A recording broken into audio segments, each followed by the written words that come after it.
a Leopard 1A5 with the 44th Mechanized Brigade. Anatoly Stepanov via Militariland German-made Leopard 1A5 tanks began to arrive in Ukraine in large numbers. A week after first photos appeared online, apparently showing one of 40-ton Foreman tanks near frontline, we can now confirm identity of 1st Brigade to operate light tanks. 44th Mechanized Brigade of the Ukrainian Army. It is a possible model unit for the Ukrainian military's continued force production as Russia's full-scale war against Ukraine approaches its third year and the usual muddy early winter stalemate begins.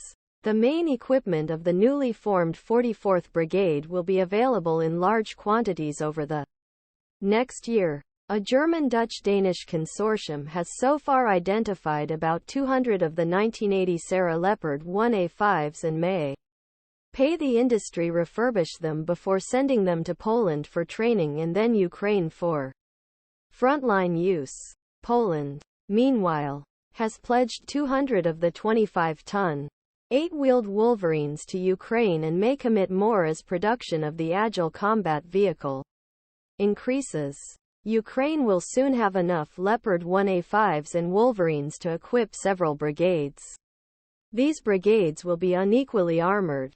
Yes, the Leopards have fast and accurate fire controls for their 105mm main gun, but their steel armor is only 70mm thick at the thickest point, making them perhaps the least protected tank in Russia's wider 22-month war against Ukraine.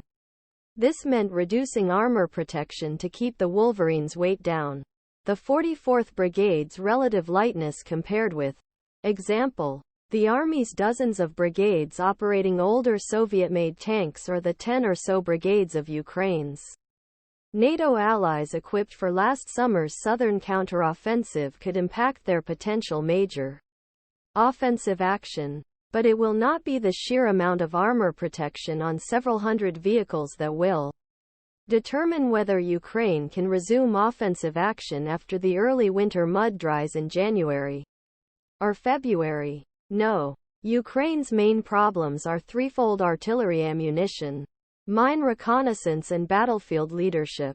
Despite frequently suffering from ammunition shortages, Ukrainian artillery batteries have recently managed to achieve local firepower superiority over Russian batteries. It is critical to ensure the sustainability of this advantage by properly sourcing ammunition, production and spare parts for a consolidated artillery park, the analysts added. But this means continued support from the organizations that provide the bulk of Ukraine's ammunition.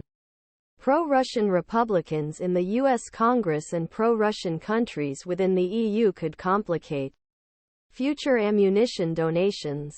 Besides a regular supply of shells, the Ukrainians need technology and tactics to detect, defeat or evade the greatest combat obstacle to armored attacks. Mines restrict the maneuverability of Ukrainian vehicles, Watling and Reynolds said. To ensure that loss of equipment is not